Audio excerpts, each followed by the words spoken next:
had done their 9 to 5 rallies, left town at 6 o'clock. You found yourself climbing back to building. You're about to walk, I gotta walk to work in the morning. I'll be walk home.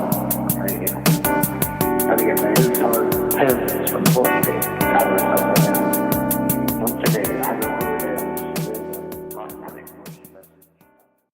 Hi, I'm Peter Fu. And it's Justin. With zero credibility. Let's go! All right. So today, what are you gonna talk about? Shall we start with the Crazy Rich Asians? I don't know, man. You got the schedule. You got the rundown, man. I'll just you Fuck it, go, and I'll go with what you go with, man. Let's start with that. What have you seen Crazy Rich Asians? I have seen Crazy Rich Asians. What were your thoughts? I cried, man. I actually did, man. I cried, man. Why? Like, all right, I did cry, all right. There was like there was a lump in my throat, man. Like, cause I don't know, man. Like it felt all right. Let me give you some background, right? So when this movie was getting all hyped up and stuff before release and stuff, I was just like, man, this movie is like kind of whatever, man. Another chick flick? Yeah, it's like literally, it's another chick flick. The only reason it's getting hyped is because it's being pushed by all these like Asian people. I mean, No, I don't think that. I think it's also because it's like all the liberal lefts, it's progressive, it's a breakthrough for minorities. yeah. But the thing is, like, you know, if you look at like my friends and people I know, they're all Asian people, right? So everyone's hyping this movie up, right? Oh yeah, and if it was just any other like chick flick, I'd be like, man, what's even like, you know, I'm not a big fan of chick flicks, so it's like, all right, you know, if it's all white people, I won't watch it anyway. So I actually wasn't that keen on watching it just because it's like, man, it's just gonna be another chick flick, right? Yeah. But then one of my friends asked me to go, and I watched it, and man, like, there's this whole idea around like it really speaks to Asians and Asian Americans and Asian immigrants and whatever. And people say like, oh, it resonated with me so much. Oh, you know, I really felt, you know, what the characters were feeling. Oh, there's so many situations which, you know, are on the big screen which I've never seen before. And I thought all that was kind of bullshit. Because do you have money though? Nah, man, I don't have money though. I think you have to really have a lot of money to kind of relate to most of the stories, the main character stories, except obviously Rachel Wu, as in Constant Wu's character, Rachel Chu. I mean, I think so. I think it's like people shouldn't confuse like, you know, there's definitely the stuff which is like the Asian stuff, right? Yeah. But there's also definitely the stuff which is just like normal rich people stuff, regardless whether you're white or black or Asian or whatever. It's just like rich people stuff, right? And so the rich people stuff, I can't really relate that much. But the Asian people stuff, you know, like the stuff where, you know, you talk half in English and half in Chinese or whatever. Bahasa like, campur. Yeah, like whatever. Or like you know how you know everyone freaking gossips about all the aunties gossip about each other, you know, via their WhatsApp group message and all that sort of stuff. You know, all the stuff about like the grandma being like the matriarch of the famany. You know, I'm gonna sidetrack a little bit, but do your aunties love you? Because the aunties all love me. I mean, I'm cool with my aunties. Like, I don't think any of them dislike me. Okay. I don't think they love me, but I don't think they dislike me. I mean, I'm just like. So you're indifferent. You're just that cousin. I mean, yeah, but still, like, regardless of whether you liked or nephew. not liked, your aunties are gonna gossip about you, right? Yeah, true. You know, like. Well, have you heard rumors about you? Because I always hear from my cousins that, oh, my mom and they all said you don't want to go back because you found some white girl or some shit like that. I mean, all that stuff is normal stuff. Okay, so what do you thought of the movie? Like, I thought the movie was surprising. I mean, all right, so I'm gonna look past the fact that, you know, it's a chick flick, so it's a bit cheesy. Some of the tropes were a bit, you know, I mean, they were normal rom-com tropes. Yeah. But I think overall, the movie, I would say, is pretty good. Like, if you ask me if it's worth watching, I would say, yeah, definitely worth watching. And I think the real star of the movie, actually, I was most impressed with Michelle Yeoh.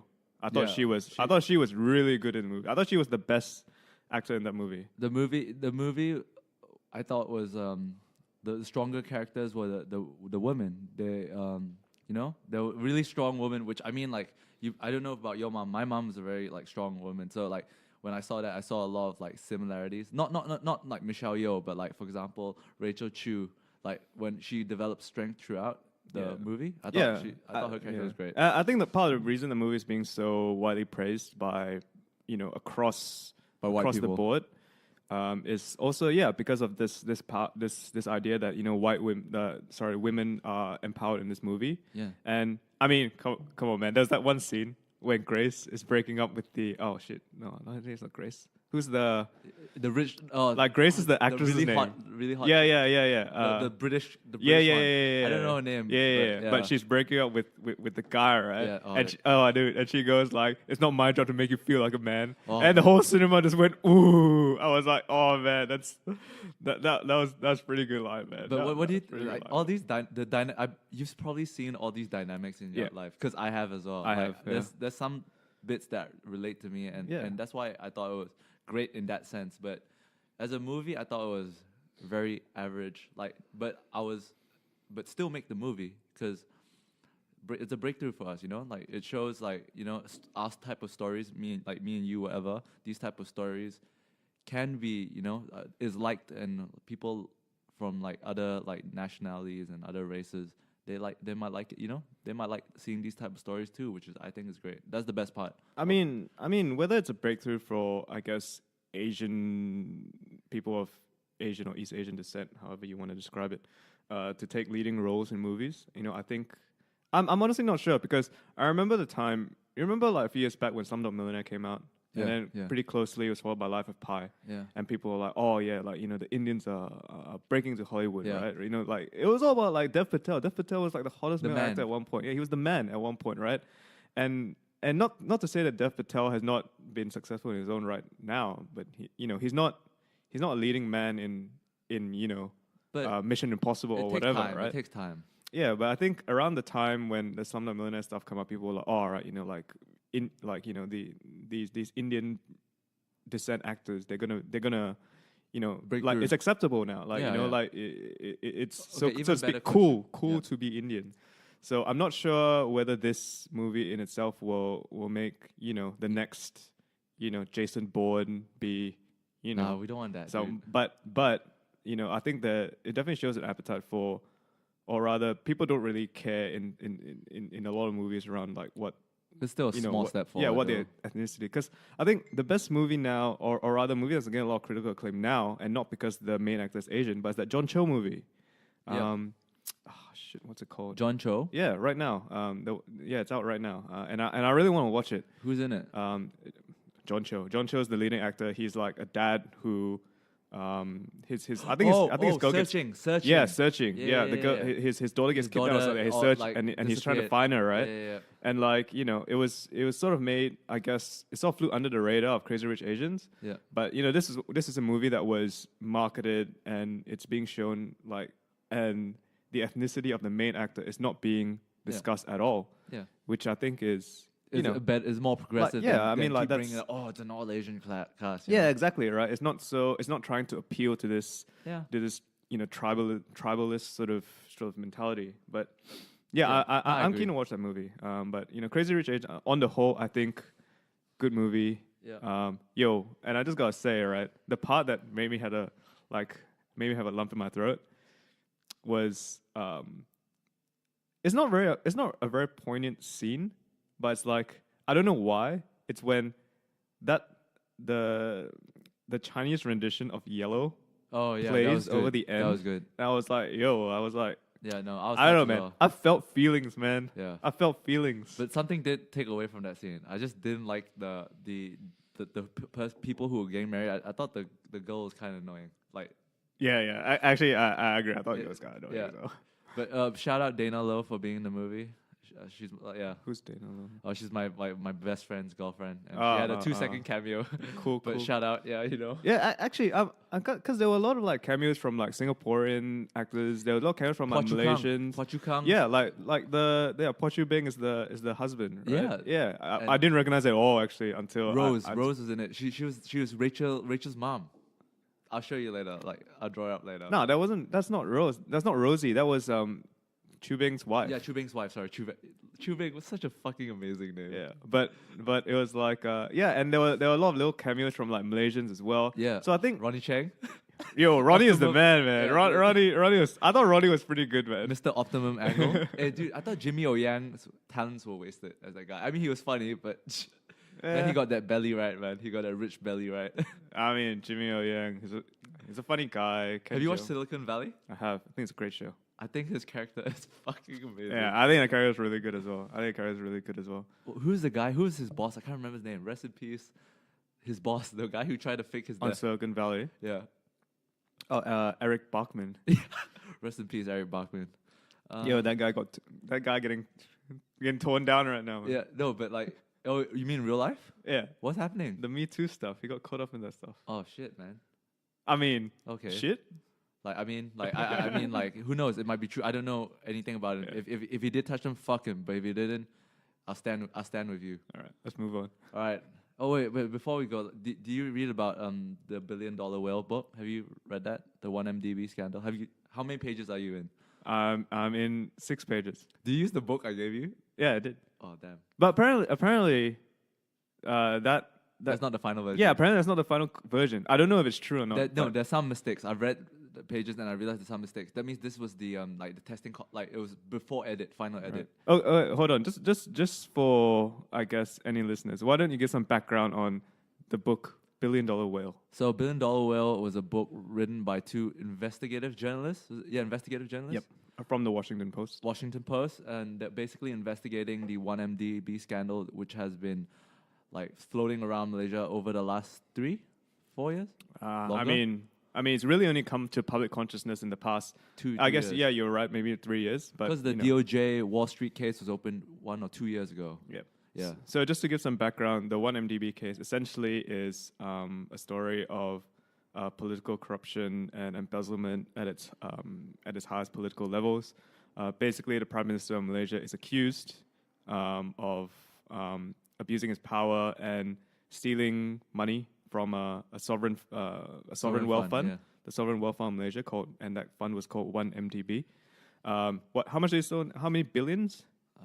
I don't want to say it, but a lot of money. It's still billions. It's still billions. literally billions, like Billions. literally billions, and yeah, like that was a big reason why I guess the government was overthrown in the recent election. It's the first change of government in Malaysia ever since independence. Shout out Malaysia. in 60 over years. Justin didn't vote it, by the way. I did. And he's now been the prime minister has now been brought to court, and He's the being ex prime charged minister with has been 20 plus charged for charges or quite a few things, including money laundering and abuse of power. The thing is, the story is that there's this other guy Oh, named Joe Low. We call Yeah. him Joe. yeah, call him Joe. Joe essentially was the facilitator of everything. So he is just a guy who I think he was born into a pretty rich family. In Penang. Yeah, And he basically went to boarding school, and he basically had this insecure, like he's an insecure cuck. If you read I mean, he's a fat Chinese kid. Yeah, he's a fat Chinese kid who used to lie, like when he was abroad, used to lie about him being Malaysian royalty. So that's the type of guy we were dealing with. Yeah. So somehow or another, he got connected to the prime minister. I think it was through the prime minister's stepson or something. Stepson, yeah, Riza. Aziz, Yeah, Riza. Yeah, and he somehow or another, got involved in the whole 1MDB.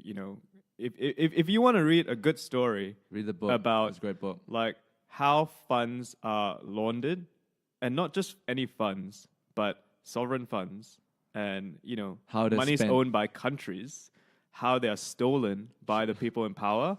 Yeah. Like even looking at the Washington Post reports and stuff is fascinating. Oh, Like dude, you it's see how money amazing. is wired all over the world, how it's laundered, how it's just washed, and how it just goes into someone's bank account. So this Joel guy, like there are some Not gonna lie, he's quite smart. yeah, it definitely is. But there are some really interesting stories about this guy Amazing, and how he's just amazing. dropping cash everywhere in the world. Like he's hanging out with Leonardo DiCaprio. They're Like good friends. They're actually good friends. I mean, good They friends. were good friends. I mean, if anyone gives me like $1 million car, yeah, he'd be my good friend as well, man. So Oh, this dude. guy bought a car for Leo. Just gave it to him. Just like, yo, Let's just man, give them a do you want a teaser. car? Just here's your car, man. $1 million. There you Okay, go. Let's just leave with like a teaser from the book. He called Busta Rhymes a bitch. Yeah, I called Busta Rhymes a bitch. He went on Busta and said, I own you, bitch. Oh. Nice. And this is, and if you look at the picture of this guy, he's some fat Chinese guy, man. who potentially who potentially fucked Miranda Kerr and Paris Hilton. And apparently, there's this guy on Reddit who, and this was like a few years actually before the 1MDB thing came out. He did an AMA on Reddit because he was one of those eye in the sky guys in the casinos. Yeah.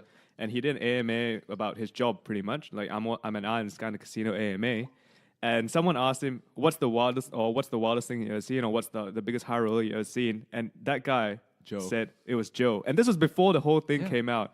So one of the juicy bits was like this guy had all these celebrities in the high roller room. He was betting like 100 grand a hand in blackjack, and he had a room just for all his hookers, man. And he and his friends would just go Run in there and just run through that shit. Yeah, like and according to this guy, those hookers were like the highest end hookers that you can get. No, he knows all the people in Vegas who supply him all them girls and shit. Yeah, but it's just ridiculous the amount of money that, like, I can't even comprehend. If you read the book, you see the people who helped him move those money, man, they had that appetite for that life as well. Like, you know, Chinese mistresses and all this dude, nonsense. if I knew someone who had that amount of cash and was dropping that money left and right, I'd have appetite for the life as well, man. I just don't know anyone. Man, fuck unless you got some But it's connections, man. Fuck that guys. But anyways, before we leave this topic, it's fair to claim that Wolf of Wall Street is a Malaysian-made movie. Wolf of Wall Street is allegedly made using these laundered funds. Gang. All right. Wolf of Wall Street allegedly made using these laundered funds. Oh, but anyway, the book $1 Billion Whale came out this week. Peter and I are reading it, and I guess we'll talk about it more next week. We'll finish it off, yeah. But just as an update, what's going on now is the Joe guy is on the run. He's a fugitive. It's on the run. There's Interpol notices out. He's doing the race. He's doing the race. And yeah, it'll be interesting to see what happens. Very, very interesting case. Okay, before we end this topic, do you know Michelle Yeoh? I think her movie company or something. She bought the rights for that thing, and they're going to try and make a movie. Yeah, so Michelle Yeoh is going to exec produce the movie that's based off the book, but there's a bit of controversy around that because, and this is, to be fair, this is getting a bit too detailed, but so pretty much the person that allegedly broke the whole 1MDB story initially was this media outlet called the Sarawak Report. Oh, they're an independent news, online news portal based. The British woman. Yeah, based out of Sarawak, which is in a Malaysian state off the island of Borneo, and so she apparently worked with these guys, these Washington Post guys. Oh, she didn't get credited. And you know, she was providing them sources and stuff, and essentially what she's come out and said now is that these guys have not provided me any credit or whatever. You know, they said that they've done everything themselves. When they found out who my sources were, they cut me out of the loop and went straight to my sources. This is essentially going against journalistic integrity. And she does not agree with what's happening. But regardless, I think she also said something along the lines that she's going to come out with her own book.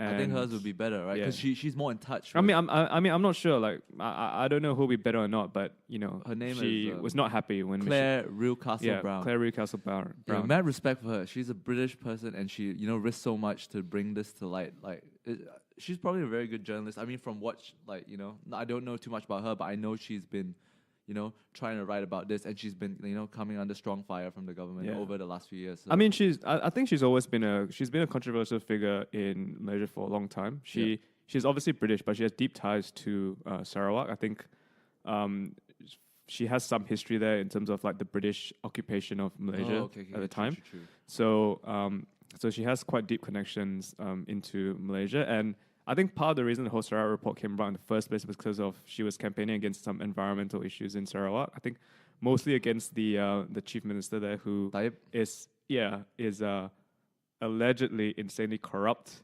And she's one of those that was one of the first to publicly voice out against him. She has been arrested multiple times, thrown in jail multiple times for dissent and defamation. And this 1MDB thing is just another thing that she's brought to light, and was I think a lot of people credit her for really bringing it out to public consciousness. Yeah, okay. Respect Claire Rewcastle Brown. All right, let's talk about ABC News. Let's go over it quickly. I think it's a bit like over the top. Yeah, I mean, what are your thoughts on it? I mean, apparently there were like new news today about Let me check.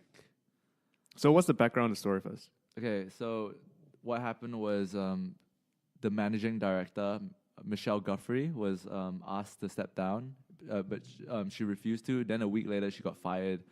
She got the sacked, and a week later, news been coming out about is it the CEO, James Milne? I think so. Yeah. CEO, right? Yeah. So he came out and no news came out of him, like, you know, like a lot of like the government meddles with the way how the ABC is run. Like, for example, 2 news broadcasters were sacked because the government didn't like them, so they just phoned in, like, you know, yo, you need to get rid of these 2, you know, because there were the 2 presenters were spitting out like pro-labor type of news and stuff, and they were like kind of like writing bad pieces about like James Milne and the Turnbull government, and the government just got them sacked. And that when that news came out, people aimed for James Milne's head, and now he's out, and so all this fiasco is happening. So basically, it's just a story about, you know, political influence within the Australian news media. Yeah. So do you think? I mean, it's not. Would you say? Okay, I'm not saying it's wrong or right, but I mean, what news organization is independent anyway? Yeah, exactly. Yeah. So if it was a Labour government in power right now, they wouldn't have been sacked, right? Like, you think about it, right? I mean, probably not. Yeah. So we had a very good discussion about this. I mean, the ABC is funded by the government, right? So Yeah. whoever's in charge of the government is going to have some say within the editorial content of the ABC. As much as the ABC or any media outlet likes to say we're independent, everyone knows that that's not possible. But to be fair, for the ABC News to hold its integrity, shouldn't they have kept the 2 presenters? I mean, like, that's the point, right? Like, that it's okay to be. I know. Logically, I mean, like, not. I mean, logically, well, but they would have kept their integrity if one the was story sacked. didn't come out, right? I Yeah. mean, they could have sacked them, but if you don't know the reason why, right? Like, then But now you do. I mean, as in now you do. As in, I mean, if you were the government, would you have sacked them if they're talking shit about you? But I mean, I don't know. rightfully so. I don't know what they said, but it just leads me to think that I'm sure people have been sacked from the ABC before, right? And it's just like, oh, this person's leaving or whatever. But we've just never known, I guess, the reason, right? Maybe those sackings have been politically influenced as well. Like, like, it's just because that the reason for this has come out. I'm not sure how it's come out, whether it's been leaked by someone or whatever. But you know, it's like the only reason it's controversial is because it's been leaked that like the reason that these 2 were let go was because Malcolm Turnbull made a call to someone and said, get rid of these people. Yeah, no, I can tell you why the Emma chick was the Emma girl. Sorry, I shouldn't use the word chick because that's James Milner is under fire for using the word chick in the workplace. So the woman presenter, which was fired, she wrote an article about like, tax cut to big businesses are bad, and then before the article was put out, they edited it to talk, like, you know, because Turnbull was trying to protect tax cuts for big businesses, right? Yeah. Yeah. So, and that apparently was one of the reasons why she got let go. Yeah. So I mean, like, I'm trying to ask you, do you think it's right what Turnbull's done, or? I mean, it's not. I mean, it's not right, so to speak, but it's not surprising. Like, you know what I mean? Yeah, I Like, know. This Yeah. stuff happens in media outlets all the time. Yeah. In every media outlet. Like I said, I don't think there's one media outlet that can, you know, say that they're 100% independent. Yeah, no, yeah, it's true. I mean, then wouldn't it be like, okay, so it's basically hard to go to the news run by the government then, like, right? Thinking about it as a general person. I mean, there are probably some news. Then what news will you go to? Sure, are they independent news? They are, right? They are independent. Yeah, but who are they funded by? Yeah, true. Okay. Like, you know, like news these days is not a public service, right? It's funded by someone. And Rupert you know, Murdoch. yeah, like, you know, so regardless of what article or what outlet it is, it's funded by someone, and so the news is going to have, you know, it might not be blatant bias. You know, there still might be some left leaning or right leaning. yeah, there's going to be influence, right? Like, regardless. So, you know, it's just I think the point is that people today need to read as both you sides. said, read both sides. Okay, come so to the conclusion education themselves. here for everyone is read both sides and try to use your common sense to figure out what do you believe in. And all right, let's move on from this. Oh wait, you want to talk about like why James Milne was criticized for using apparently sexist language in his workplace? He used the word babes and chicks or some shit like. I'll read it. I'll find it up. So apparently he used the word. Wait.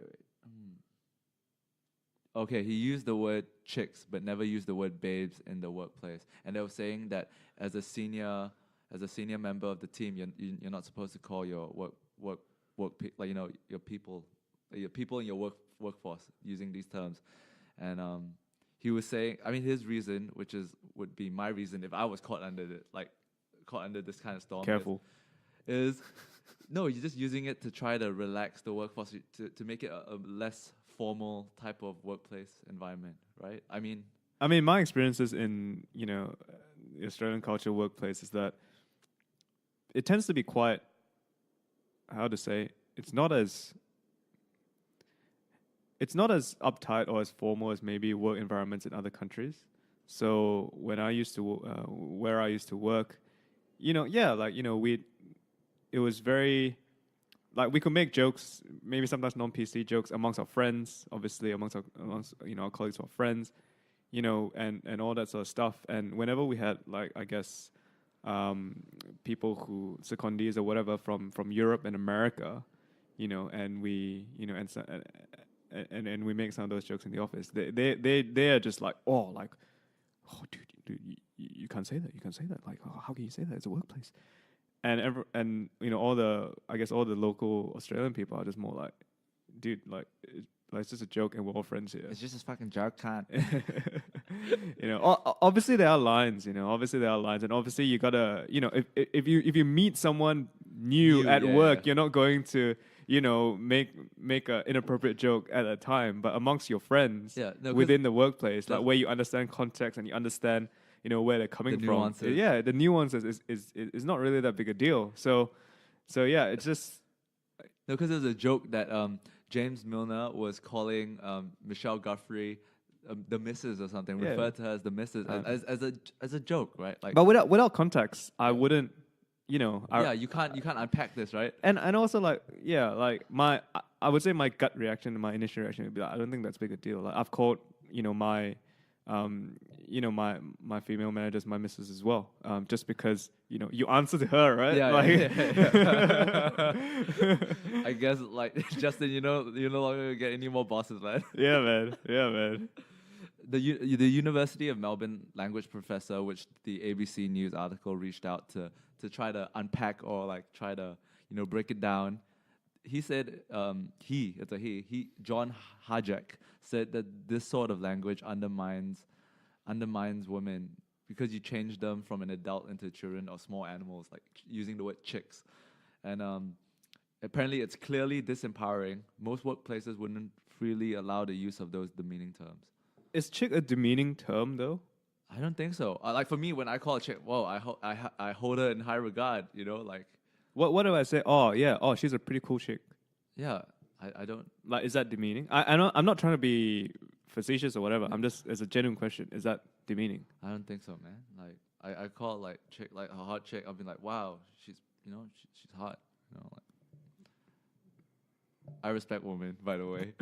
Just saying, like, really, I really do. Everyone on this show speaks for themselves, by the way. So you don't respect women? No, I respect women as well. We both respect but anything women. anything that Peter says, please, I do not automatically agree with him. You're I'm just putting that. I'm just putting that out right now. The first episode, you're distancing yourself already. Okay, we love women. Let's end it as that. We love women. Actually, do you want to talk about the Brett Kavanaugh thing that's going on right now? Yeah, especially with the Senate Judiciary hearing that went on last night. Oh, do you see what happened to the swing vote, dude? The Senator Jeff Flake. Jeff Flake, yeah. Yeah, Jeff Flake.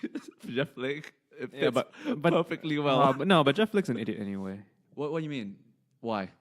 Like, just historically, like he's. Okay, I don't know that. Yeah, but like his name fits it so perfectly well because he started off by saying, "Yes, I choose to vote Kavanugh in." Then, I mean, this is a more serious case. Two sexual assault survivors came up to him. Alleged. Yeah, no, sorry, the ones that came up to him. Yeah. No, that was for. I don't know if it's for real, but okay.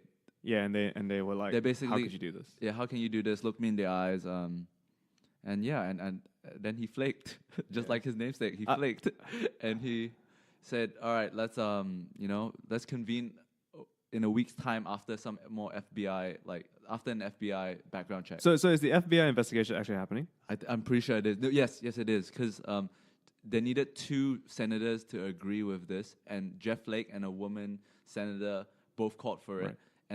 And I don't know whether Trump was doing something political or I'm not sure whether Trump initiated it, but Trump was saying, okay, I think we should do this after a FBI check. But who knows? No, Trump talks shit all the time. he has no choice. Yeah, true. Right. Okay. Yeah. So just to give a bit of background, Brett Kavanaugh is a judge in the U.S. Yeah. After the death of Antonin Scalia, who is a Supreme Court justice, there's a vacancy in the Supreme Court. The Supreme Court is the highest court in the United States of America.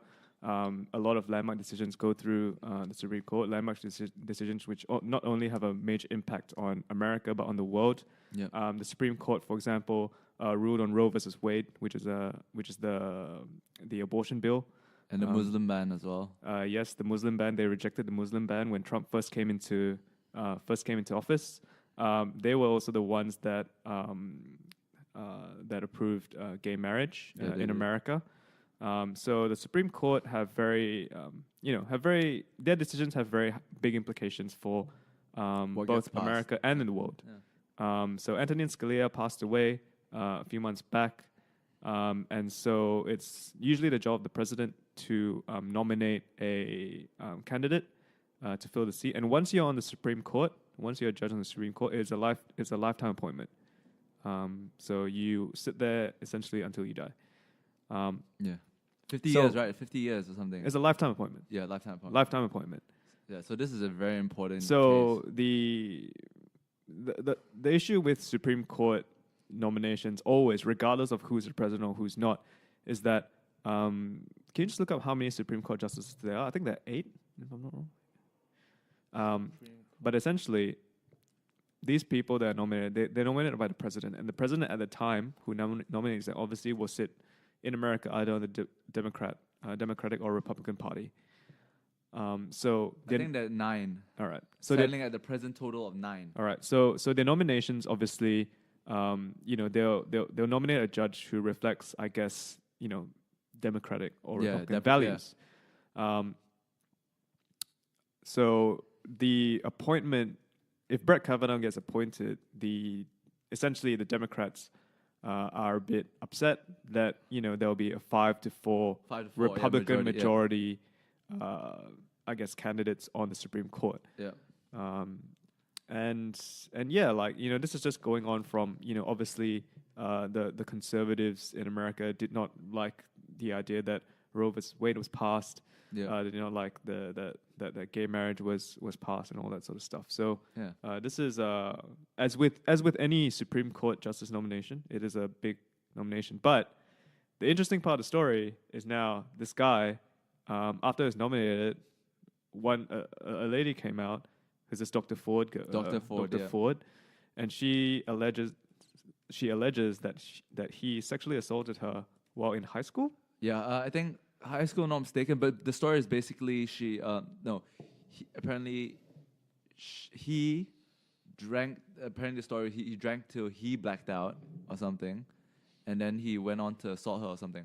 I don't know, but something. Yeah, and then a few days ago, another woman came out and said that he drugged her, right? Well, he drugged her pretty much. Is it the Quaaludes? Yeah, with the Quaaludes in the beer at the party. Wolf of Wall Street Quaalude? Because that's strong, man. That shit's strong. And yeah, he was and pretty much he facilitated in her getting, I don't know if like gang raped is the right word. Oh yeah, they ran a train on her. Yeah, pretty much. That's what she alleges. That's what she alleges. But there's also and that apparently that happened in college. Yeah, in uni, in Stanford, right? In Stanford or something. Yale. Right? Yale. Oh fuck. Yale. This so guy's been okay. I mean, he might be a bad dude, but damn, he might be a smart guy. So I mean, he's definitely smart. I mean, you don't Stanford get to Yale, be right? Yeah. I mean, you don't get to be Chief Justice, or you don't get to be the position where he's now by no means smart. What about Papa, Mama? Maybe the dad of I don't know. In America, there's a lot of was it nepotism as well? Yeah. I think this guy does come from a background of fortune, but not. I mean, I think in Okay, let's general move towards he's what- widely known to be like a smart guy. Let's move to the importance of this case. What's the What does this case symbolize? So it's very interesting because there was a Senate judiciary hearing on Friday night, and essentially they had Dr. Ford testify. Only Dr. Ford. Yeah, out of only the four, only yeah. her, and they had Brett Kavanaugh there as well. Mm. Kavanaugh the whole time has consistently denied any of these allegations, and he also produced a letter signed by 64 women that he's known personally and professionally, Yep. who have attested to his character and attested to him being someone who has treated women with Right, respect at all sidebar. times. Do you think you could get 64 women for you if you in that case to get that? I don't even know 64 women, man. Yeah, damn. Yeah, just wondering. I'm trying to count. I don't think so too. All right, continue. Yeah, and so That's a lot of women, right? 64. I mean, the thing is like, I don't know how well he knows all this. Like, You reckon he banged any of them? Oh well, there is. Yeah, he definitely did one of them. Oh yeah, the wifey, right?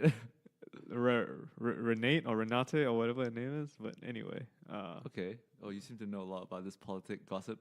yeah. I mean, like I was follow. reading. I was following this case or the developments yesterday, Yeah. and so essentially, there's two things at play here, right? Yeah. One is that, all right, this idea of whether he sexually assaulted them or not is one thing, and there's too much. It's too blurry, right? Like one side is saying no, one side is saying yes. I don't think there's really been compelling evidence on either side, because that whatever Agreed. evidence has been presented by either side has been refuted and has been sort of, there is some form of evidence to say that, like, I kind of doubt what you're saying. Yeah. But the thing is, so I think there's two issues here that are the core. One is that these alleged offences happened once in high school, once in the first year of university, and so obviously, there's questions over if he actually did these things.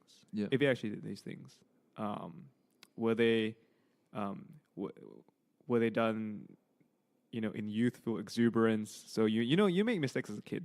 Yeah. No I think shit. I think we can all agree. One we day, all, one episode we'll just talk Yeah. about the funny shit. yeah, that but we we did. all did stupid shit when we were a kid, and shit which we probably are not proud of and kind of regret. I like to think I don't maybe won't regret. I just say, man, I have some funny stories to tell. Yeah, okay. But But I did not assault anyone. But now the guy's like what, 50 years old, 60 Yeah. years old, like, and you obviously change as a person. Yeah. When you're 18, when you're 21, I'm gonna compared to cut when that you're shit 50. out about not assaulting. I'm gonna cut that shit out. All right, all right. Yeah, Yo, you continue. I I'm gonna think go to toilet for 2 seconds. I think you should cut that shit out. Yeah. Yeah. So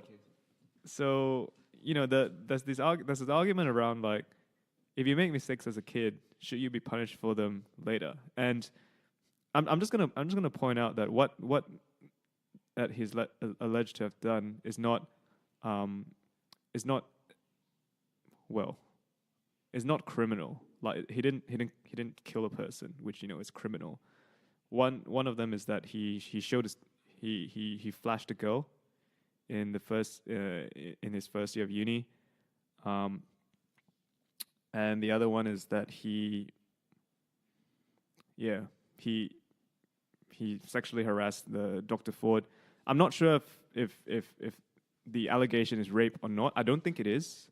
I think the allegation is sexual harassment. So what he's alleged to have done has not been classified as criminal. And so, should you be penalized, or should you be, is there some level of understanding that needs to come for, when you do things in your youth, you make mistakes in your youth. So that's one big issue. Yeah, I think we can unpack that another day. I think that would be a very good topic for another day. To finish it off, because right now they're still under investigation. Well, the idea was that the Democrats weren't necessarily opposing the nomination, because what happens is that after you get nominated, you go to a vote in the Senate, and obviously the majority wins. So Yeah. the Republicans hold a 51-49 majority in the Senate. Yeah, no, apparently, yeah. So But and- Jeff flaked on them. yeah. So so the Democrats were actually just pushing for a FBI investigation into these allegations. Yeah, I think apparently I read a very good opinion piece in Bloomberg, and they were saying the result of this case doesn't really matter apparently because the Republicans will still get to pick a nomination, right? They still get to pick. If it's not Brett Kavanaugh, it would just be another Republican nomination apparently from what I've read. Yeah, But the only thing, the only the only result or consequence of this is apparently that this case symbolizes the ever-growing strength of tribalism within American politics. I think American politics has Always been, right? Like, it definitely has not always been, but in recent times it has gone. The right has gone further right, the left has gone further left. Yeah. And in American politics, it's really these two factions which are arguing with each other. Yeah. The second issue that's come up with this Brett Kavanaugh thing is that, a lot of Republicans are saying that, a lot of these allegations are false, unsubstantiated, and, the Democrats are essentially pulling anything they Any can. trick under the book, right? They're using any trick to try to block it, and it's disgraceful, and it's an right. insult to the integrity of the court and all that sort of stuff. I agree. Lindsey Graham is who is a senior Republican figure, and who was also one of the guys in the running for the Republican nomination for president in the last election. Is very adamant about that. He says that this is one of the most disgraceful things he's seen in politics, about bipartisan Politics. Yeah, bipartisan politics about intentionally just trying to disrupt and trying to block. Some people agree with it. Would you some say people it's because the Republicans did it last time and Democrats just want revenge? Because they were saying that, like, the opinion piece wrote that if the Democrats do, like, manage to disrupt this, the Republicans will come bite them back later in the future. Well, what happened? Look at America. Look at Australian politics. Look at what Malcolm. Look at what Tony Abbott did. He just what a backstabbing motherfucker. I mean, yeah, but Australian politics is like. Is it worse? Would you say it's worse? No, definitely not. Definitely not. While they are, it is getting more polarized. Yeah, more like America. There's still more, centers, and there's still more centers. And the majority of voices are still centers, whether it's center left, center right, whatever. As can be seen, because Peter Dutton didn't, it's not prime minister right now. Thank God. I thought the whole fiasco was so stupid. Like, wouldn't you instigate a spill only if you were sure you had the votes? But what an idiot. It made that pie look weaker. But apparently Scott Morrison, from what I've been reading recently, it's not bad. Locked it down a little. Or you still think there's going to be a Labour is going to win the next election, hands down? Because that was the consensus right after the spillover when Turnbull left. Honestly, I don't know enough about Australian politics and how how the game is played, so to speak, in order to speak. Like, for example, in the US, it's easy to see, right? Yeah. Like, in the US, you're going to get your coastal states, which are always going to vote Democrat. Yeah. Middle America, mostly, which vote Republican. And there's a few states which are swing states, which are really the battlegrounds, right? States like New Hampshire, states like Iowa, is it? Like Iowa, Florida, and Florida, right? Those are really the purple states, right? Yeah. So that's where the American elections won. For Australia, I'm not really sure how the game is played. So I really can't say whether Labour will win the next one or not. All right. Okay. Shall we move on from this? Shall we talk about Trump then? Shall we talk about the main mans of America? Shall we talk about just quickly go through his UN address? Man, when I watched that video, it reminded me of like someone from your life. Probably you've been to like an assembly where someone does a shitty ass presentation, and the person laughs at them. Or like, have you seen someone do a really shitty presentation, like try to be funny, and you laugh because you feel bad? Yeah. This is like, this guy really tanked, and you shouldn't be laughing, but someone just like snickers. So the thing is that after he gave the speech, right? Like, there was all these news articles which came out saying that people were laughing at him. I watched it, and there wasn't. All right. There was snickers. There was snickers. There was definitely laughs. Yeah. My administration has accomplished more than almost any administration in the history of our country. America's so true.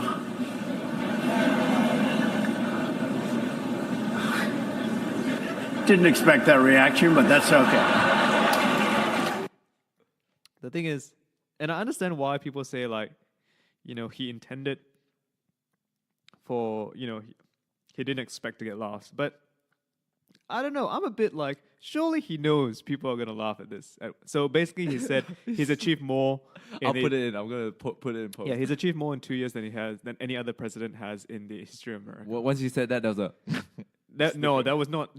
That was audible like ha-has, right? Like, there were there was laughs. a snicker. There were I'll laughs. put it in, and oh my, it was so fucking funny. And I'm honestly not sure if like no, but okay. he didn't expect to get a laugh. Yeah, like, he didn't. He thought it would be a really flat, like no one would say anything. No, like I wouldn't be surprised if he put that line in knowing that he would get a laugh. Because when I saw it, I didn't immediately think that like like you look at his facial expression, his reaction after, like I don't know, like I didn't really feel like he was like. There was like so that's what so that's what you're gonna do. No, I mean, so that's how it is, or something like that. He said like, didn't expect to get a reaction like that. Yeah. But like. Then he said it again. But maybe it's a bit like a joke, right? I'm not too sure. Like I'm not too sure. No, I think he truly believes he's been saying this. What do you say? He's been saying this ever since before the election. Like, I'm gonna put America first, and yeah, that's what he's been saying. And I've done more than he's been saying all the time. Every time he can, he said, "I've done more than the Obama administration." Yeah, but it's one thing to say that shit to like to his fans, the news outlets, and also at his political rallies. And it's another thing to say at the UN General Conference. Like, do you know what I mean? Yeah. Like, and and like, let's not forget, like, these speeches are not written by Donald Trump. They're written by speechwriters. Yeah. They know, like, and like the words that are used in these speeches are very deliberate. Yeah. They're not. No, when Trump said, accident. He likes to say like, America first, and then he would say America first again. He stresses the simple words. Apparently, I watched a very good piece about breaking Trump's political campaign down, saying that he's a very good manipulator. Like, he's very good at, I wouldn't say convincing, but his message are very simple, very low level language, but it cuts through. You remember what he says. Think about it. I mean, Peter, I remember a lot of things that you say. It doesn't mean that.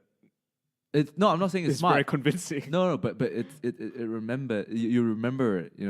That's one of like a thing about Trump's speeches. Very simple. Yeah, but you remember like.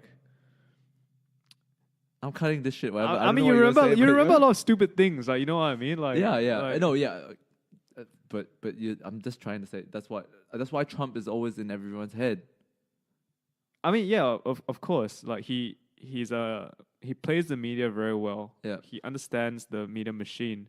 Yeah, exactly. Yeah. But coming back to the speech, the words that are in that speech and the words that he said are very deliberate, and they're written by speechwriters who will have a gauge of what he would say, kinda. No, they have a gauge on what the audience is thinking and what and what needs and the way that the message is presented to this audience.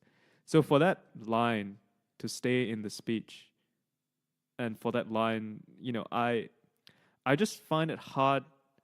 Rather, I question a bit whether, all this media saying that, he didn't mean it as a joke and now the president's a laughing stock. So I'm just not 100% sure I believe that. So it was an intentional joke. Maybe it was, intentionally meant as a joke, because these, like I said, these speeches are vetted and written multiple times by professional speechwriters who know what they're doing. So would you say Trump has not given but apparently, I think I remember one time they were saying that Trump went off script. Sometimes he goes off script. Yeah, but if you watch any Trump like speech, and this was not off script. This is This was, you can see he's reading. You can see in the video he's reading the teleprompter, and there's some like non sequiturs within the that he always does within the speech. He goes, there was a line about there's bad things happening in Iran. very, very bad. Bad. You know, like Yeah, that's yeah. exactly like how, and That- you can that's tell his like thing. he's That's putting his in his thing. own thing, right? Yeah. But the rest of the way he's talking it's very scripted, right? Yeah, Like yeah. I mean, he works around the script. Like he works with the script, and he has his own or rather, embellishments. he probably has advisors who are saying, "You better not freaking straight from this script. This is the U.S. General Assembly." Like, you know, I still think there's a difference between talking at your rally where you can say whatever the hell you want and people are gonna lap it up, and talking to the world's leaders. I still don't. I still think he thinks he's. You know, like I still think. I know what you're saying, but I still think he goes. He still has that rebel when, in him. when you he know? rants and he goes off script, you know, it's very obvious. Very obvious. Yeah. It's very obvious. Oh, Twitter. Let's look at Twitter. No, I mean in terms of the like when he speaks publicly. Yeah. Like we're talking about public speeches, right? It's very obvious that he's ranting and he's going off script. It's very obvious. What you watch this UN thing, he's not going off script that much. Yeah, there's a few embellishments here and there, but he's not like. I mean, we've all seen like Trump speeches, especially his rallies, where he's talking off the cuff. Yeah. He's talking some insane The amount Republicans always say- of ridiculous bullshit. Yeah. You know, and it's just, yeah, but this is definitely not one of those cases. Okay. So would you say perfectly executed then, as what the speech writers intended it to? I don't know, but That's what you all I'm think saying it is is. I don't buy into this idea 100% that, you know, he meant to say these things and he meant to be taken seriously, or it wasn't meant to be a joke or something like that. The people, there were a lot of people who came after him, which took a lot of slight disses at him because Trump made a big case about, you know, anti-globalization and you know, nationalism, protectionism, Yeah, our nation, like nations, like sovereign nations. yeah. And I mean, I'm not saying that he's totally wrong. Sometimes nations should put themselves in front, right? If you think about it, right? They should. So, but everyone else took the opportunity to stamp on him. Like the Rouhani speech was really. I mean, no, but Iran did that because he went after Iran. He went after in Iran, his yeah. speech, right? No, he but said Iran are the biggest enabler of terrorism today. Yeah, but he did a really good, very good speech and convincing. Like not convincing, but he just did a very good. I mean, intelligent if speech. you listen to the speech or you read the transcript, right? Yeah. The speech itself is not a bad speech, Yeah. right? There's some ideas in there which I don't agree with, But but Iran or Trump? in the speech as a whole, right? There's You're some, talking about Trump's? yeah. Trump's There's supposed some to be- of there's some course. ideas in there which I don't personally believe, but The Israel you know, one? but it doesn't mean that if I don't personally believe in that the speech was bad. Yeah, You know, no, the true, speech true, was true. the speech was good and it spoke to, you know, what he wants in the world. I just think it's the wrong direction. Yep. No, I thought Rouhani's speech when he said he basically labeled Trump a Nazi. Yeah, but Iranians are no saints either. Yeah, so, true, you know. true. So, actually, what's your take on the Iran thing? Do you think they should have that nuclear deal or? The thing about a nuclear deal is when Obama signed it before he left office, the thing on the main issue on the Republican side was that it was a self-policing agreement where Yeah. the deal was essentially that Iran would self-police Yeah.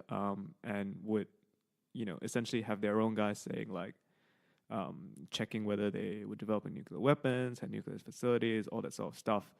And the Republicans are saying like, you know, these guys are bad guys, Yep. and we're asking the bad guys To check themselves. to check themselves, right? Obviously, there was going to be some counter checks by by the UN. by the UN, Yeah. but essentially that was a deal, and essentially that was the argument. And in return for that, the US would lift certain sanctions. Yeah. So I think, you know, that the Iran deal was fiercely opposed by Republicans, Yep. and you know, looking back, I'm really not sure the effectiveness of the deal. Although Yeah. the deal only happened 2015, right? But I'm not sure on the effectiveness. Obviously, the U.S. intelligence would know more, but whether it was effective in accomplishing what it wanted to accomplish, which was to denuclearize Iran, I'm really not sure what the Let's get into outcome of it this was. after a bit more study. But I thought Rouhani's. I don't know much about Rouhani, but I liked his speech where he said, challenging multilateralism is a symptom of weakness of intellect. So it's basically saying like the fact that you don't want to try to, confronting multilateralism is not a sign of strength. Rather, it's a symptom of weakness of intellect, which I thought was great. So that comes essentially that just comes down to the core issue of Trump's whole ideology, right? Yeah, which is sovereignty or globalization. Yeah, anti-globalization. He's anti-globalization. Yeah. Exactly. So sovereignty is the anti-globalization and globalization, right? Yeah. And so it comes down to your personal view on what is good and what is bad. A lot of people agree with this idea of sovereignty, and I don't necessarily disagree either. Yeah. Look But- at Mahathir. But I also don't necessarily disagree with some level of globalization. I'll tell you what my personal view on this is. My personal view on this is that I do not mind so much that the US is, so-called trying to become a more sovereign nation or trying to, put themselves first more. Yeah, the people But- first. Yeah. Having said that, I question the long-term implications. So the reason that the U.S. has sort of gone to this more conservative stance, I think, immigration is part of the issue, Yeah. but economically as well, they're afraid of China, Yeah. and China has always been a China first nation. Yeah. Always. And so historically, when the U.S. started to expand, and gain influence in the world, the U.S. were the ones that decided that we're going to involve ourselves in the politics. Yeah. And- Be a global Yeah, super nation. Yeah, exactly. They're going to involve themselves in the Global world, police. Yeah. right? And what's happened, right, is that while the U.S. has ended up, maybe they're paying more than they should, so to speak, for NATO defense. Yeah. Maybe they are losing on, or rather their trade deals are a bit outdated in terms of, maybe. No, basically globalization. They're getting the short end of the stick of the deal, essentially. No, but are they though? Because here's the thing, right? If you ask most nations today, who do you trust more? Do you trust China or the U.S.? They say US. They're going to say the U.S., right? Yeah. So are these things, right? Are these so-called costs to the U.S. monetarily, right? Is it being used to buy Equity. equity and goodwill with these nations, right? And this is the geopolitical nature of politics, right? Yeah. It's not all about economies. It's about It's about geopolitics as well. Like the U.S. maintains army bases in the Philippines. They maintain army bases In a lot of places. Japan. In a lot of places. Yeah, in all these a lot of places, right? Yeah. And there's a reason why a lot of these countries But you can buy don't that kick them out. You can buy that shit as well. Look at China. I mean, China doesn't have good relations with a lot of them, but they buy a lot of their friends. Exactly, right? But they buy them with money. Yeah. Right? And so when the US signs a trade deal with Japan, maybe they lose out slightly on the trade money, trade deal. but they get the. But then they say, hey, don't kick us out from our military base. Right? And the reason that the US wants to maintain these bases, right, is because whenever there's a conflict that happens in the world, they want to be there. They want to get involved. They want to right? get the action. Yeah, and also, when they want to go to war, they call their allies, right? Yeah. And their allies are the ones that, because you've been good to, in some senses, because you've been good to us, we'll help you out. Yeah, yeah. So I think what's happening now is that you see the US, right? No, we'll see. When the time comes, that's when you actually see whether that, those go. Because China could be, like, for example, theoretically, hypothetically speaking, if China and US do go into war, even though you have a trade deal with that person and that person's going to lose, surely the guys will switch code. There will be people who would switch code. No, of course. But what I'm saying is that I know what you're you've got trying to the say. US now that's going towards that. All right, we're going to take care of ourselves. We're going to pull out of so-called bad trade deals. We're going to pull out of the Paris climate change agreement. Yeah. We're going to pull out of. Which is not beneficial for us. We're going to pull out of all these things, right? Yeah. Like we're going to pull out the Security Council, all that sort of stuff, right? Yeah. Like, and then China, on the other hand, are saying, no, we agree to the Paris Agreement. Yeah. We agree to the Security Council. China wants to be The a vacuum friend of to the space. world, Yeah.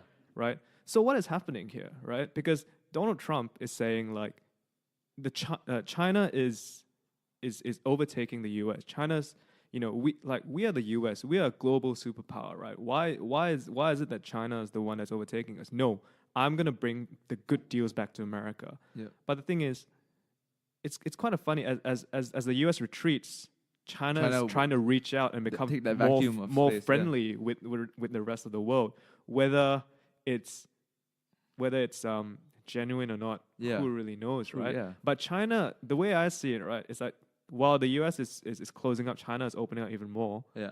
And there'll come a time where people are gonna say, hey, like the U.S. wants us to do A and China wants us to do B. Yeah. Who And would they pick? Yeah, at the who would end? you choose? And right now, most countries would say, oh, I'll go with the U.S., right? Yeah. But I can definitely foresee a time where they When go, China, yeah. no, we'll go, like they are our friends, they are our allies, Mm. right? So it's this geopolitical idea that I'm very fascinated with and I'm very interested in. Yeah, of and course. I think long term, what is happening in the U.S. hurts the U.S. more. Yeah. It's basically in a simple way of putting it, is like, whose party you going to? China's party or the US party? Yeah, exactly. All right. Shall we move on? What you want to talk about? You want to talk about 6ix9ine? You know, 6ix9ine. Also, the Carter 5 dropped yesterday. Oh yeah, I listened to it. Not bad. Respect to Carter. He found Drake, but Is it a good album? I haven't listened to it. Is it a good album? it's not bad. Is it It's not worth? bad. Is it worth the wait? Obviously not. I mean, sorry, Lil Wayne, if you listen. I still love your music, but Is Weezy the GOAT? no, let's just celebrate the fact that he's out here still making music, and I hope he still, he sound very cohesive. Last few projects he dropped, it sounded very not the last two mixtape. The last two mixtape were good, but the ones before, the last 2-3 years, he was taking a lot of drugs, got a lot of seizures. Got on that lean, bro. Yeah, too much lean. But when he Scissor. when he announced the fucking album last week or a few days ago, he had a double cup in his hand. But nowadays, I know a lot of people hold these double cup, but inside is water. Usually it's water. It's just for show. Dude, he's still doing the lean, man. Come on. Could be. I don't think so. If you listen to the music, it's the most cohesive. He sounds very in touch with he sounds very sober, and his music was good. It's very nostalgic. If you used to listen to Carter 3 and stuff. I mean, because it's it's a professional recording, right? Amy Winehouse sounds sober on her albums. No, go listen to Lil Wayne's the mixtapes in 2015, 2016. You could tell that guy was on something. And it was terrible. And no, but if you listen to music now, a very focused Wayne. Yeah, great project. But I still think it's not up with the best albums of the year so far. I'm pretty sure. But it was good. Rip. No, I still think he's good. Respect to Weezy. Yeah. I mean, if you want to talk more about news about that, apparently news came out that Birdman, he's not his father, but a guy who he claimed is his dad, apparently sent a hit for him. News came out he sent Young Thug's manager to go shoot up Lil Wayne's bus, which happened a few years ago.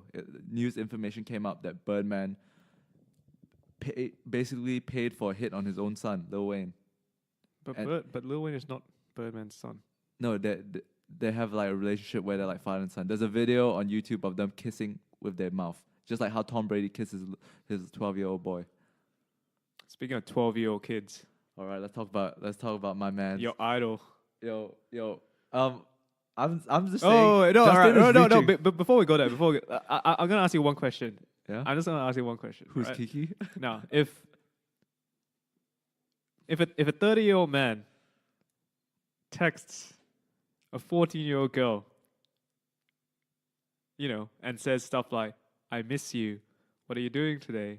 Da da da. Tell me about your day." Do you think that's appropriate? Depending on the context. Oh yeah. All right. If it's not a person who is your nephew or your niece, No familiar. no family connection. What if he's like the godfather or something, or his mentor? Yeah. All right. No family connection. Yeah. What is his mentor? Like godfather is not really like that. You're not by blood, right? Like you're. I mean, yeah, but it's still considered Or like your mentor. Your mentor. family. All right. So what is it? 30-year-old man and a 14-year-old girl, and he's part of the after school program. The after school program. Yeah. All right. You know what? I can. Okay. What about if they're in the same industry and this guy spots that she has a lot of talent and he's just trying to help her out in the industry because this industry is filled with snakes. # Taylor Swift. No, I Hashtag Kanye West. No, I think that's fine, but I'm not sure at what part of that conversation where it says, "Yo, I want to help you in this industry. I think you have a lot of talent." It becomes, "Hey, I miss you. Hey, what are you up to?" No, it could be like, Hey, what are you I miss doing? you. Or it could be, I miss you, man. How are you? How do you say it, right? Do you think like he's going like, All right, so Peter, for you. let's just reveal who we're talking about right now. All right, let's not keep. This is not some inquiry where there's like a injunction or something where you can't name no names. You know, speak on his name with respect. You speak. right? You speak on his name. He's He's talking your about guy. the GOAT. He's talking about Drizzy Drake, man. He's talking about Six God Aubrey Graham. All right, and with his so-called pedophilic relationship, alleged I didn't say pedophilic. I just say it's a bit suspect. suspect. Okay, suspect relationship with Millie Bobby Brown, 11. I can't wait for season 3. By the way, 14 years old, by the way. I think she's 15. Oh, okay. This year. That makes things better. But no, I think you're just reaching. People are just reaching. People are trying to take him down. Peter, because he's number one. Peter, you coach 14-year-old 14-year-old girls in the soccer team, right? Yeah, How many do you text message? none. How many do you have? Friends? No, none. Do you They only consider see them 1 friends? hour a week, and it's in the supervision of their parents. Yep, I got working with children card. I'll put down the number if required to. But yeah, it's a fake card.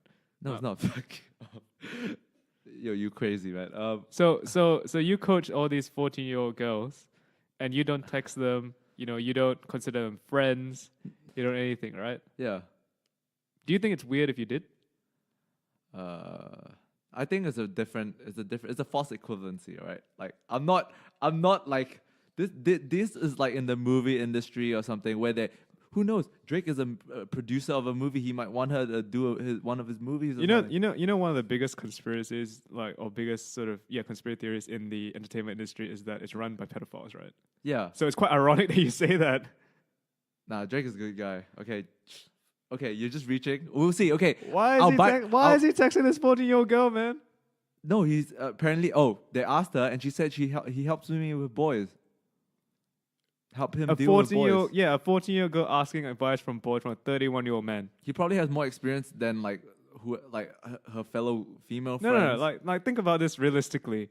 A 14-year-old girl Okay, asking what they're advice from messaging boys about from a then. 31-year-old man. Let's just talk about this specific case. I know what you're trying to say. In general, this is unacceptable. So I wouldn't say unacceptable, but it's a very weird topic. It depends. It's a very, very complex issue. If you had a daughter, right, and she was texting a 31-year-old man You asking mean you? Okay, imagine I have a 30-year-old. If I had a daughter right now and he's texting you, Yeah. it depends. I trust And you. asking me about boys. I trust you. I'll be like, yo, Peter, tell your daughter stop texting me, man. Yeah, but like Drake might be different. Maybe he can offer some advice that you can't offer or like refuse. I don't know. We don't know the inner workings of their relationship, so you cannot say anything. You shouldn't say anything. Oh, you can make a comment. Yeah, I don't think it's inappropriate. You think it's inappropriate, but who knows? They asked her and she said, "Yo, stop making this weird." Yo, of course, he's just a good friend. the 14-year-old girl is gonna say, "Oh, he's Drake, right?" Of course, she's gonna say, But she's a Oh, superstar in her own right. She doesn't. "She's need- not a superstar. She's one of the hottest stars in the world right She's now. not a superstar, right? I didn't even know who she was. Okay, but okay, I think this is more of a reach. Of course, the 14-year-old girl is gonna be like, "Oh no, we're just." Of course, she wants to be in his she wants to be in his circle, right? She's 14. Okay, I think this is more of a reach than the 16-year-old girl he supposedly groomed. I mean, And I like- still like- that's like I another said, piece like, of bullshit. I'm just gonna put it out like I don't believe that Drake is a pedophile. Yeah. But I do think that this is a bit suspect. It's like, yo, dude, stop texting this 14-year-old girl. Okay, Like, fair or if you want to text her, that's fine. Why don't you talk about like industry stuff instead of like, hey, I'm having boy troubles. Can you help me? It's like, oh yeah, tell me about your boy troubles, girl. Or oh, I miss you. What are you doing today? You know, Drake, Like, he's always talking about that love shit. Maybe he's got love like experience. Maybe he's he's that crooning guy. So she's probably listening to his music and going like, man, what goes through a mind of a boy? of a 31-year-old man. No, but he's been like singing about these songs since he was 18. So he might have he could dig down into his Have you 18-year-old have you ever read those stories about like those real online pedophiles and like to catch a predator? yeah and like what they No. talk about with these like young girls online and I actually stuff? don't. It's the What- exact same shit, right? It's I the don't exact know. same I like don't trying to know. gain their trust, right? As I say, you know, like, I know how you feel. yeah, what trouble with boys are you having? Oh, you know, da da. Oh no, a boy shouldn't treat you that way. I'd treat you better. Da da da da Man, da. those are. Do you know there are people? Oh man, I hate those guys who defends like there's some guys who like sides with the girls because he wants to bang them or he wants their attention or you know those type of people, Yeah, right? yeah. I fucking hate those people. I just want to put it out there. Can't think of names right now, but Shall we name some names? No naming names. Oh, sorry. No, dude, we're not famous enough to lose friends right now. But once we're famous, we're gonna name some names. Hey, fuck you, man. Yo, Drake, Yo. stop it, bro. Yeah, okay, fine. Just stop it, man. I mean, if I could speak to Drake, I mean, like, yo, you should keep this shit down pat, man. Build Neverland Ranch or something. I'm I'm not even saying keep it down low. I'm just saying stop it, man. okay, Just stop. Stop talking to her. Cut all ties. You don't have to cut all ties, but it's just like, yo, no more I miss you texts, all right? I'm just telling you. You know, if you're famous, and for example, like you're friends with a kid or something, right? 14, just whatever, like boy or girl.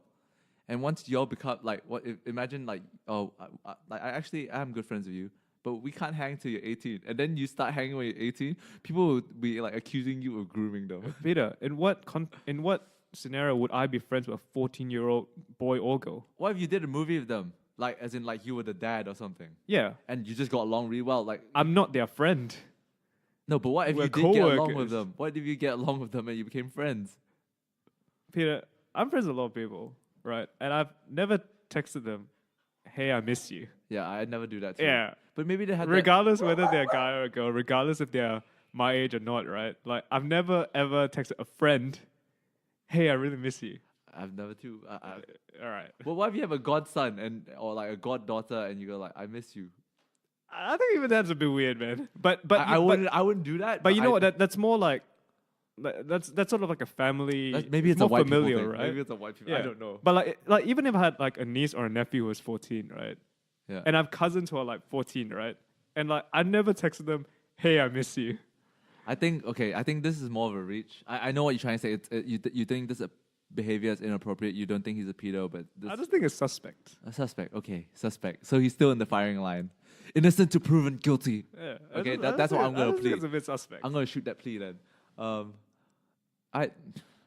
Whatever. Speaking of rappers with underage girls, let's talk about your boy 6ix9ine.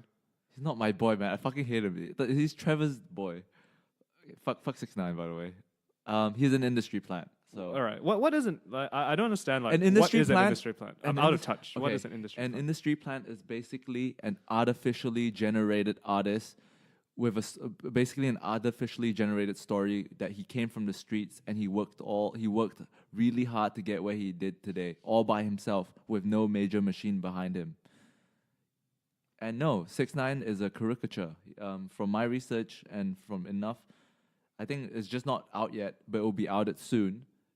That he is created by two. I'm pretty sure that they're affiliated with the Bloods in America, and they basically found this kid and they started writing reference tracks for this kid. And one song blowed, Gummo, that track blowed up, and he's signed behind a label, but the label is very sneaky about it. So like it's not really publicized that he signed under a label, but he's actually signed under a label. And he's been making the billboards ever since. I think he's got 10 songs on the billboards in his first year. And yeah, he's killing it in America. Yeah, but so he's backed by a record label. He's backed by a record label. So basically the thing about industry plant, it's not a big deal. Like for me, I don't think it's a big deal. It's basically their music just pops, but they just create a fake story that they come from the streets. Chance the Rapper is another example of a industry plant. But Chance the Rapper was struggling for years. No, Not struggling, but you know, he was independent for years. No, he was independent for years, but he had a machine that helped him, like you could say, boost his so-called streaming numbers and everything. Like for his first mixtape that he dropped, Chance wasn't even on streams before. just let me finish. So his first mixtape that has dropped was Acid Rap. If you are really a guy who started from the bottom, you would not be getting beats from the best producers like Primo, No ID, all these producers, big producers that produce for Jay-Z and everything. But are those guys Chicago based? Yeah, you could say they're Chicago based, but there's enough So evidence. isn't the circle pretty tight? No, so okay, this is the story of why Chance goes on the persona that he doesn't need a label to blow up, but he has like they were saying that he does have a label, but it's just because his story is that he doesn't have a label there to like back him. That's why a lot of people like him. He's like, oh, he's an independent artist. He's a real indie rapper. He doesn't need like Atlantic Records and shit. And But he's signed to a label now, right? he signed to Apple for distribution. Right, But I think but the fact that basically it's not a big deal. Even though he isn't, doesn't make a big difference as long as the music is good, right? Right? Like I mean, think this industry. I personally I mean, think this is a stupid ass argument. I don't really, I guess, know in depth like. Okay, I give you an whole- example. So usually there's some people who that like the labels made them. Like I would say, like Khalid, for example, always on the radio, right? Like, and it's his first year. I mean, even though you do make good music, it's very unlikely they'll play you on the radio. To get players on the radio, your label will pay the radio station to play X amount of times a day or whatever, right? That's a proportion of how a music gets played. I mean, okay, but many people have gotten played on radio before. Like, so what?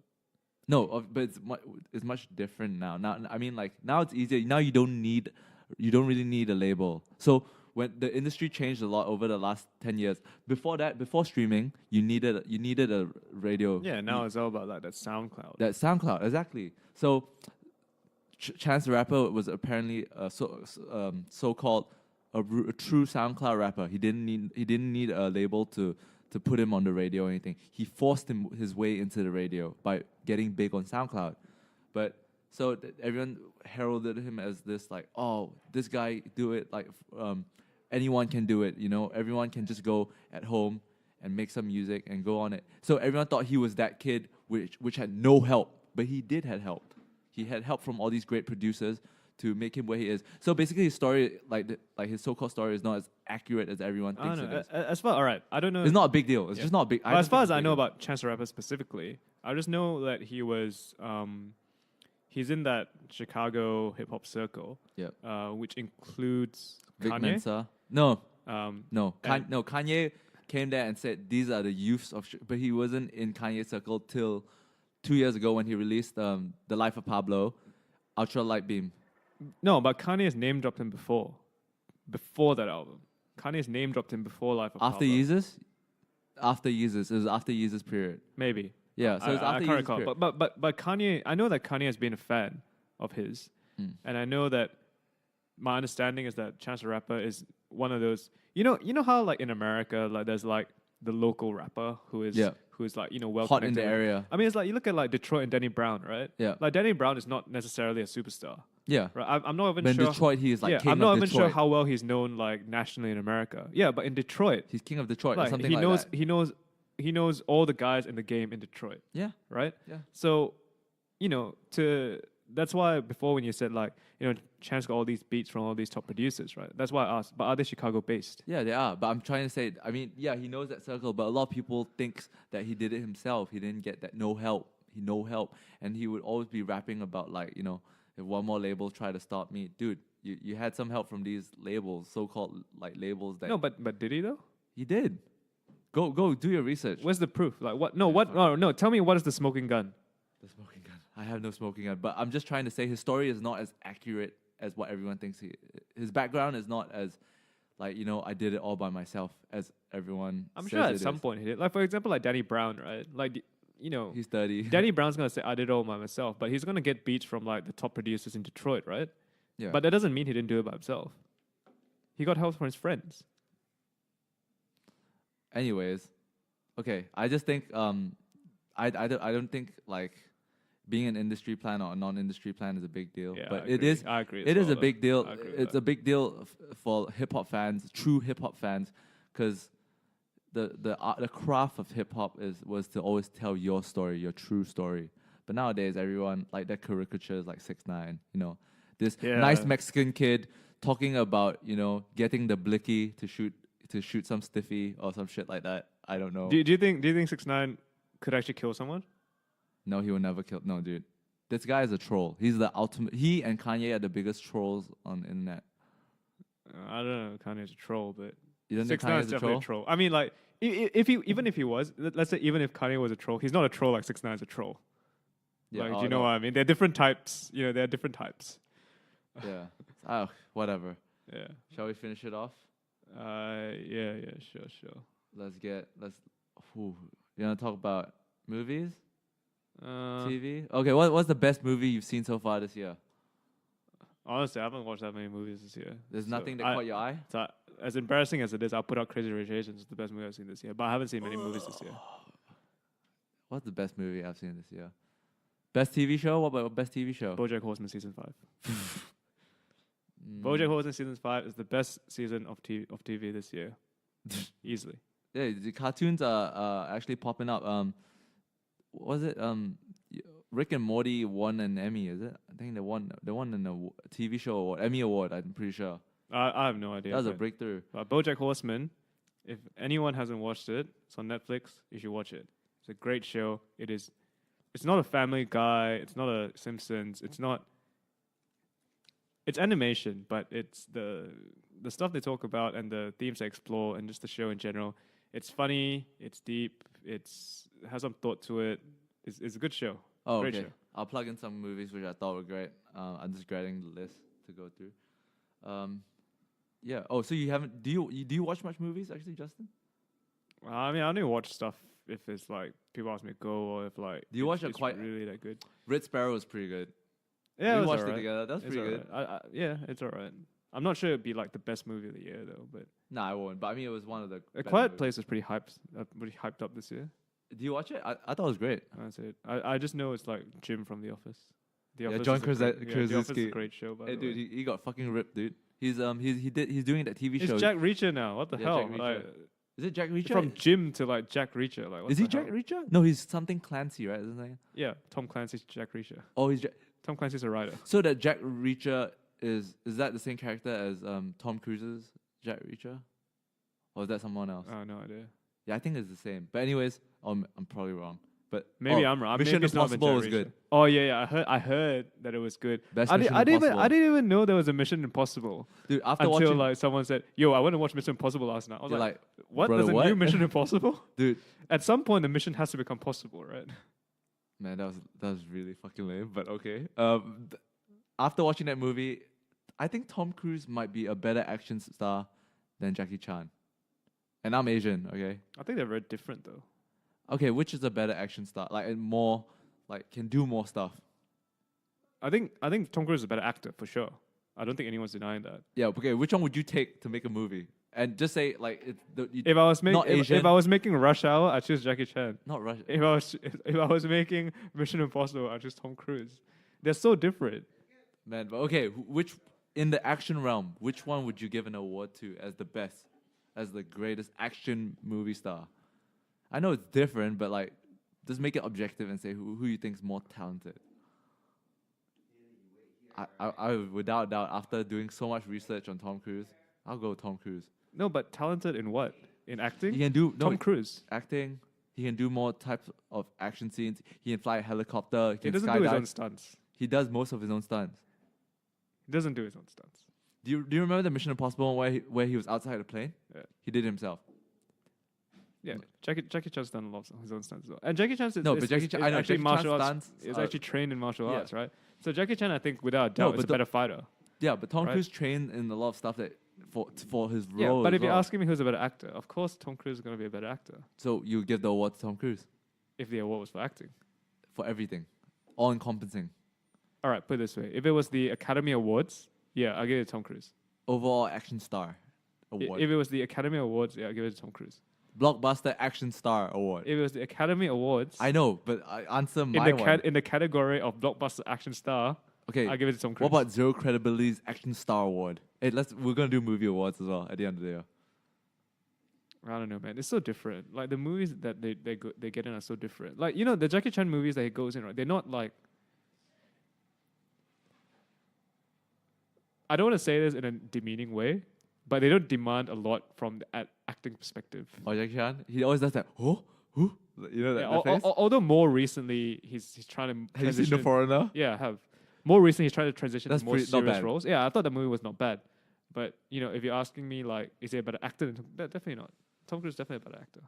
Okay, shall we wrap this shit up? All right. With zero credibility. Thank you for listening. Bye bye.